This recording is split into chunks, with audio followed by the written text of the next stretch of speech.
Welcome to the Unapologetic Man Podcast, the only podcast that's all about self-improvement, confidence, success, women, and being a man without making any apologies for it.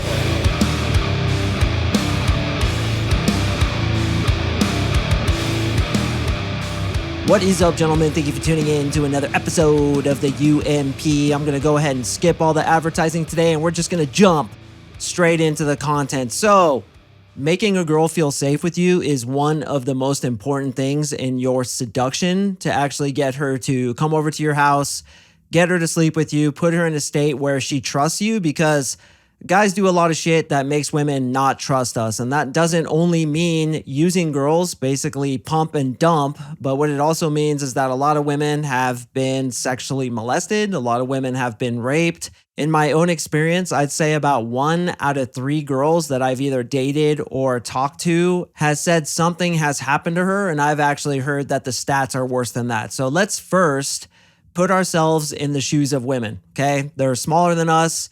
They're typically not as strong as us on average. They have something that we all desperately want, and when we want it, and I'm sure you've experienced this too, we as men don't exactly think straight.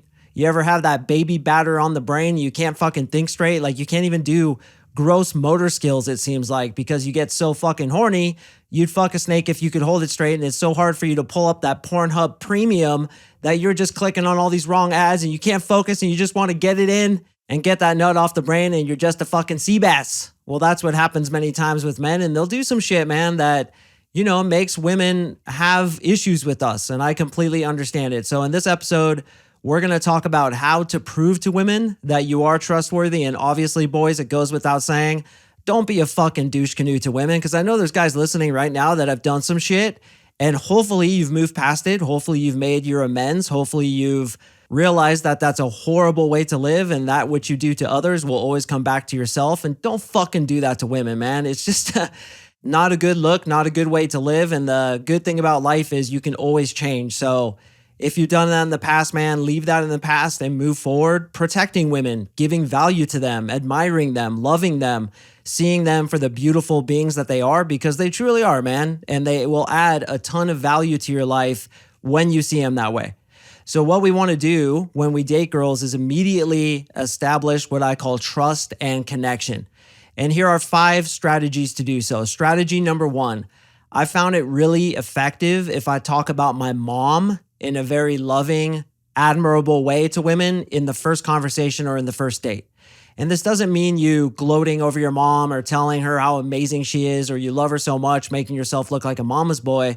It's just communicating to her that you respect your mom, you're close with your mom, you do anything for your mom, and your little sister or big sister for that matter, or your cousin or any female in your life. If you show a girl that you love the females in your life, you respect them, you appreciate them, and you protect them, that builds a lot of trust. Number 2 is something I used to do all the time when I lived in a good situation to do so, which was to stop by my house momentarily with the girl who I'm on a date with before trying to get her to come into my house and like stay in my house. So what I do is I'd purposely forget something at my house, or say I have to turn something off, I left something on, or say, hey, I got to use the bathroom real quick.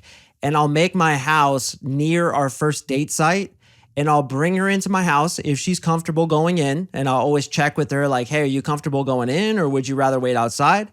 If she wants to wait outside, that's no problem, which also creates a lot of trust. When I bring her in, I'll have like all the windows open. Maybe some music will be on. Maybe if I live with a roommate, he'll be there at that time. And I make it very quick, just dip in and dip out so that she can see that my place is a safe place, so that when and if I try to pull her back to my place later, there's less resistance there because she's already been there. So having an excuse to stop by your place and then duck out really quickly is super effective. All right, the third tip is to ask her if she'd feel comfortable doing XYZ when asking for the hangout. So in my coaching, I have a hangout template. The hangout template is basically like, you say this, she's going to say this back.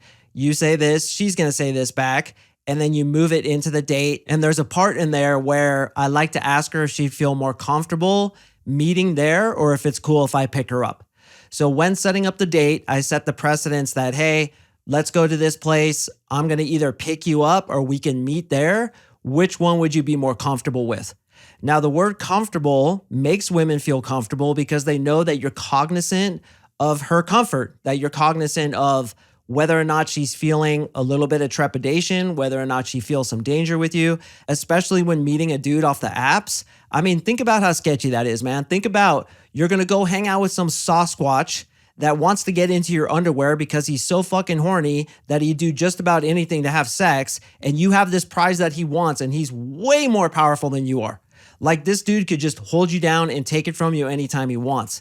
So when he shows that he's cognizant of your comfort, you're going to feel a lot more comfortable with him and be more willing to, A, of all, show up on the date. B, of all, get into your car perhaps and even maybe let him pick you up. C, of all, go to his place. D, of all, start making out with the dude, because let's not forget, when a guy starts making out with a woman, that logic, that brain in his head oftentimes gets taken over by the brain in his pants, and this is the reason for date rape. Guys, I have talked to so many girls about this. They have, in my experience, like 2 out of 3 have had some shit happen to them, whether it's date rape, whether it's a guy grabbing her vagina, which happened to somebody very close to me. She was a model and she was backstage with this dude, and he just walked up and fucking put his hand in her pants. Literally, she's just standing there and the dude fucking puts his hand in her pants. A lot of guys, when they get power, will do shit like this. And a lot of women, particularly the beautiful ones, have had shit like this happen to them. Also, I want to make a quick point, and this may bum some of you out, but I think you deserve to know. Almost every single woman, in fact, I'd wager that every single woman who does porn has had some shit happen to her. Now, this is a psychological reaction to trauma where you either abstain from sex completely or you go into it completely, almost in a way to like justify what happened to you as a kid. So it's a little bit sad to know that when you're watching porn, you know, like probably that girl was molested. She was probably raped. She's got a lot of really big issues surrounding sex. And this is more prevalent than you guys know. And when you're cognizant of it, you can better react to women's resistance to you, lack of trust to you. Maybe sometimes they'll flake because you haven't built enough trust and connection. So always kind of be thinking of this. Is this girl comfortable? Am I creating a situation where she feels she can trust me? Now, naturally, I teach a lot of skills that kind of push women away. It teases them. It shows them you're not to be fucked with. Those all stand. But there's also something to be said about showing her, you know, you're vulnerable, you're trustworthy, you can be chivalrous, you can be the protector of her, which also really does have its place and is super important. And a lot of guys misjudge just how important it is. So when asking for that first date, I say, hey, would you be more comfortable meeting there, or are you cool if I pick you up? So as I'm putting together the date, obviously the question of logistics comes up. Am I picking her up? Are we meeting there? Is she driving? Am I driving? Or maybe you're like taking a train together. Like there's a myriad of different things that could happen. So being cognizant of her comfort is a huge communicator to her that she can trust you, because no guys do that. No guys do that. They're like, hey, I'm going to come pick you up. We'll do this. We'll do that. And in my coaching, I always talk about leading, but there's a way to lead her to where she wants to be led that takes into consideration her comfort, takes into consideration her safety, and that is massive, massive, massive for attraction. A woman will not have sex with you most times unless she trusts you. And for the majority of women, it takes about 10 to 13 hours of time with you to develop that trust. Now, this goes into my next point, number 4, acts of chivalry. For example, opening the door for her when she comes up to your car. When it comes to that, I open the door for them when the door is kind of like on my way to the car, such as we're walking up to the car and we naturally walk up to the passenger side. I'll open the door, let her in, shut the door, go around, get in my own door, and then take off. When the door's out of my way, sometimes I won't do it. It kind of depends. But being chivalrous is huge, boys. Absolutely massive to build attraction. Sometimes when I'm talking to a girl, I'll naturally open her in a place where there's a lot of traffic. And then about 30 seconds to a minute into the conversation, I'll move her to a place where we're not getting bumped around by traffic, or move her underneath a heater in case it's like cold outside. So maybe while we're talking, I'll be like, hey, you know, it's real cold out here. You want to move to that heater so you could be a little bit warmer? That shows her that I'm cognizant of her comfort, shows her that I'm thinking about her and how she's feeling, thus showing her that she can trust me because I'm there to take care of her. So there are these little things of chivalry. Now, of course, you could go too far with the shit. like hucking your jacket off over a fucking mud puddle as she's walking, ridiculous. Saying certain things like trying to be a white knight and like rescuing her from other dudes who are hitting on her. That's like low value shit in my opinion. But just showing her, look, I'm cognizant of your comfort. The most obvious example is when you're outside and you have a jacket on and she doesn't, which happens many times when you meet girls at the nightclubs. You know, they're scantily dressed sometimes. And then you take off your jacket and you say, hey, you want this? And she wears your jacket. Big time thing for building attraction, for building trust, for building that connection. All right, I alluded to this previously, but stories that you tell that talk about something you failed in and then you persevered past it. So one story I tell is how my father died when I was 10 years old and I got really down on myself. I was like insulting myself, trying to get attention from my mom, who I felt didn't give me enough attention. She was kind of like off dating other people. So I started insulting myself as a way to get attention. And then my story of perseverance of growing out of that and how that made me into a better person. So anytime you tell stories, I want you to think about how can I show her that I was vulnerable at one time, that I had a really bad reaction to something, or that something affected me negatively and I persevered past it. That is really important for building trust and connection because she wants to see that you're real. And humility is the ability to admit that you were vulnerable at one point, but when it comes to telling stories to women, I do want you to tell stories of vulnerability, but really make note of this. It has to be a story where you triumphed over your ability in the end. A lot of you guys know that I had anxiety at one point. I had panic attacks. I had agoraphobia, which is the reason I'm so into NLP, neuro-linguistic programming, because that shit saved me from it. I tell the story about how I had panic attacks and agoraphobia and all that. God damn it, all these people texting me. Please hold. You think you silence your phone before you start a podcast, bro, and then you don't? Shit happens. All right, here we go. So I had all these panic attacks and I tell the story about it, but then I told the story about how I persevered past it and I don't even have an inkling of anxiety anymore today. So that communicates that, okay, I'm willing to be vulnerable with you. I'm willing to be real, quote unquote, with you. And when you show her that you're willing to do that, it shows trust. It shows, listen, girl, I trust you with this story, so you can trust me with your safety is kind of like what it communicates. So telling stories of perseverance past adversity is massive for building traction, really important for building trust. And then if she does the same thing back to you, she has to justify in her own head why she's sharing those kinds of details in her life. And then that builds a lot of trust. All right, the next one is any stories you have of rescuing a female. Now, again, this can't be too obvious. It can't be too like, hey, I'm trying to prove to you that I'm going to rescue you. But in my case, I often tell the story about how I was a bodyguard for strippers. A lot of you guys don't know this, but for a couple years there, I drove around strippers and I was the bodyguard for them. And I became really close with this girl. Her name was Dawn. We actually started hooking up. It was a fucking dumpster fire, bro. Here's a quick piece of advice. Never hook up with a stripper who's going to dudes' houses and fucking dancing over them on their bed as they jack off and nut all over their own belly button. Do not hook up with a girl like that because it was a dumpster fire, drama, fucking clusterfuck times 100. But I was a bodyguard for this chick, man. And even back then, I had some chivalry. One thing about me is if my friends ever get in a fight, if somebody ever like talks shit to my woman or tries to hurt them, I will fucking fight immediately. I see red and I just go straight in. It's funny. I was also a bouncer. And anytime any of my buddies would get into a scuffle, I would just toss them out of the way. I would just like launch them and then get in the scuffle myself. It's just this instinct that I have. So I was driving this chick named Dawn. Her and I were dating and I hear her yelling from inside the apartment. Like I dropped her off. She's dancing for these two dudes and I hear her yelling. So I go up to the apartment door and the door opens a little bit because she's trying to get out, but the dude's trying to hold her there. So I fucking push open the door. She runs past me and then I get jumped by these two dudes, get fucking kicked in the gut, stomped in the head. And then I finally make it out of there to Dawn, who's like crying in the car, and then we zoom off. But it's the story I tell often where I saved this stripper from fucking getting, I don't know, raped by these two dudes. And then that shows chivalry that I'm willing to go into battle for my women. And that's a true story, man. Like driving strippers was the most fucked up job. I had a gun held to my head. I got in a car chase all kinds of shit happen. I saw a dude fucking wearing high heels and a garter belt with the disgusting old limp penis hanging underneath this gigantic 12-inch dildo as he stood in the doorway as I dropped off the stripper. And I was like, good luck with that, girl. I actually think I told a story about that a few years ago. But while driving strippers, man, that heroism, that manliness, right? That masculinity would always come up in me, and you'll do some shit that would blow your mind when you're willing to protect somebody you care about. And that's what you should communicate to girls. Like, I am a protector.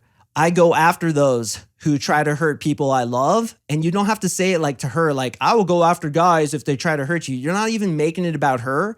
You're showing how you are through storytelling, stories of rescuing somebody, even a friend. It doesn't even have to be a girl. It could be a dude who you rescued in this specific situation, which is another story I tell that shows that you're willing to sacrifice for those people you love.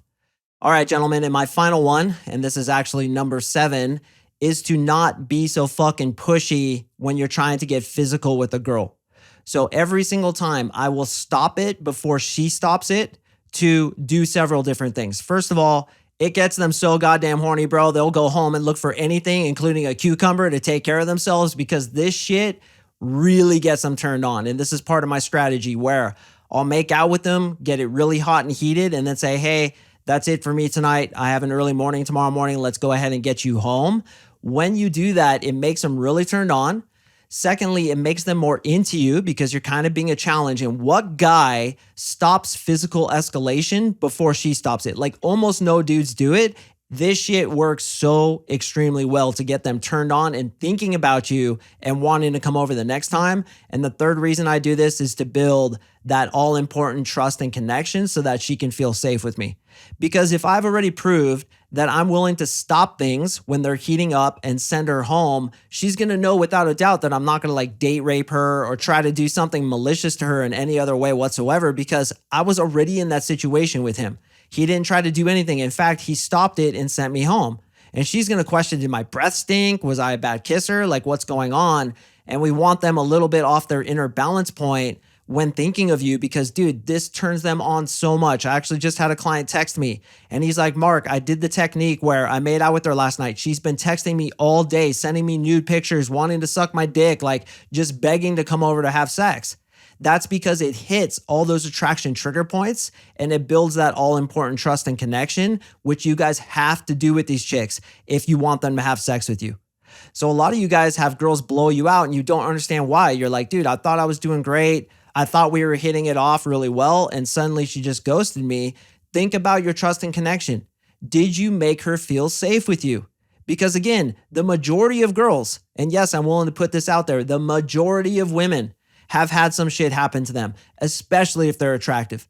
As unfortunate as that is, the more attractive the girl, the higher chance of some dude trying to do some shit to her, especially things like date rape or just normal rape, or when she was a kid, you know, she could have been a cute little kid. You get some sick motherfucker that molests her.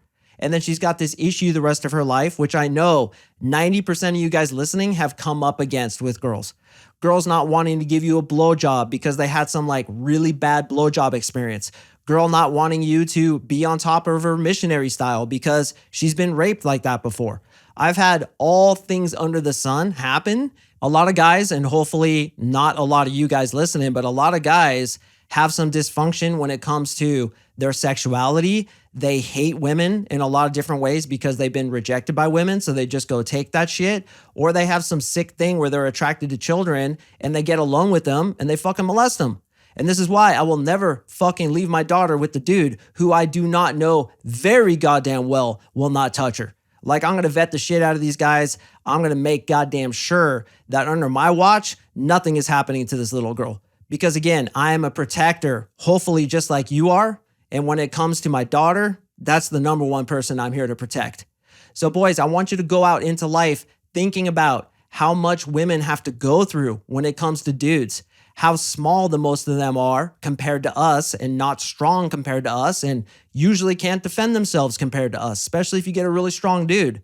Thinking about how probably 1 out of 3 women have had some shit happen to them. I'm willing to say it's more like 2 out of 3 women, based on my own experience, have had some shit happen to them. So naturally, they're going to have some trepidation It's our job to go in there and show her, hey, I'm not like those other dudes. I'm a good fucking dude with a good heart in my chest and a good head on my shoulders. I'm going to take care of you.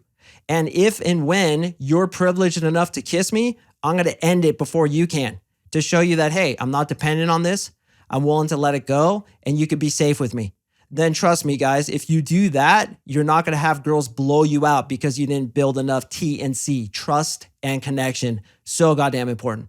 Gentlemen, I drop podcasts on Mondays and Thursdays. I do appreciate you listening. Make sure to stay tuned for my podcast dropping on Monday. It's a really good one, and make sure to go through some of my previous podcasts. Feel like I've been on a bit of a roll lately, so check those out. If you leave me a review, email me at CoachMarkSing@gmail.com, 5-star review, and I will send you a bunch of cool shit, including the Conversation Sniper, Guide to the Female Orgasm, and 3 texts to build massive attraction in women. I appreciate you listening, and I will see you in the next episode.